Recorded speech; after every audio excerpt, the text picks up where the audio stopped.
নবী বলে উম্মত শুন, আল্লাহ তাআলা এই বরাতের রাত্রিতে একেবারে দুনিয়ার প্রথমে যে আসমানটা আছে, দুনিয়ার শুরুর যে আসমান, এই আসমানের কাছে এসে আল্লাহ তাআলা বলে আলা মিন মুস্তাগফিরিন ফাগফির লাহু, ও বান্দা কেউ আসনি রে, আসনি কেউ গুনাহগার, আমার কাছে মাপ চাইবা, ও বান্দা আমি তাকে ফাগফির লাহু, সাথে সাথে তার গুনাহ মাফ করে দিব। বলেন সুবহানাল্লাহ। আল্লাহর নবী বলে উম্মত এখানে শেষ নয়, আল্লাহ তাআলা বলে উম্মত ও বান্দা আলা মিন মুস্তাগফিরিন ফাগফির লাহু আলা মিন মুস্তারজিকিন ফারজুকাহু, আল্লাহ বলে বান্দারে আসনি কেউ ঋণগ্রস্ত, আমার কাছে ঋণ মুক্তি চাও, ও বান্দা আজকের রজনীতে আমি তোমাদের ঋণ মুক্তি করে দেব। সুবহানাল্লাহ।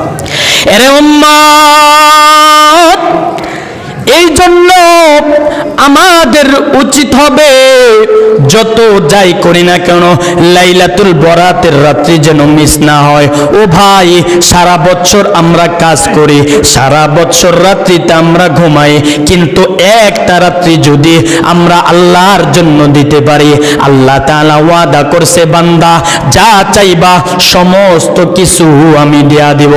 আল্লাহ বলে বান্দা শুন, এখানে শেষ নয় রে, আল্লাহ ডাক দিয়ে বলে বান্দা আলা মিন মুবতালান ফাউআফিয়াহু, আছো নে কেউ সমস্যার মধ্যে, আমার কাছে সমস্যার জন্য মুক্তি চাও, আমি তাকে ফাউআফিয়াহু, আমি তাকে সেই সমস্যা থেকে দূর করে দিব।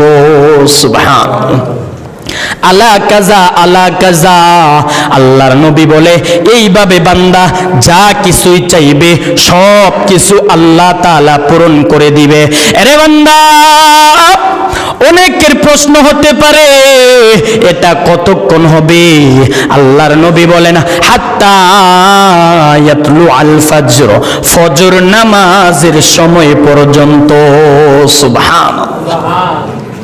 সুতরাং এই রাত্রিতে যেই কোনো সময় আমরা তাহাজ্জুদ পড়ে অথবা জিকির করে অথবা আল্লাহর ভয়ে একটু রোনাজারি করে বলতে পারি মালিক রে, জীবনের বয়সের চাইতে বেশি বয়স হইছে আমাদের গুনার বয়স।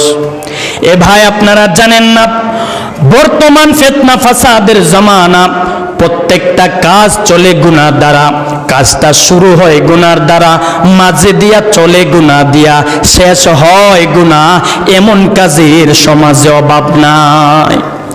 এ ভাই সারা বছর গুনায় মগ্ন এমন লোক আছে না নাই?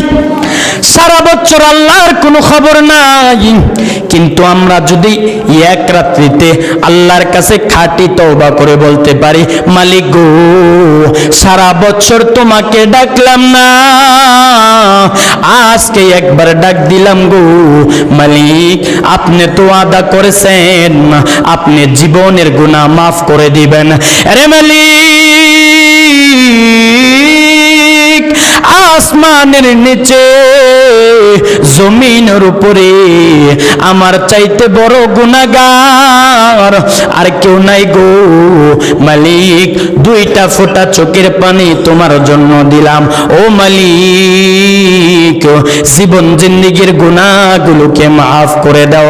আল্লাহ বলে বান্দা শুন, তোমার চোখের পানিটা নাকের ডগায় আসার আগে আগে আমি আল্লাহ সমস্ত গুনাহগুলোকে মাফ করে দিব। সুবহানাল্লাহ।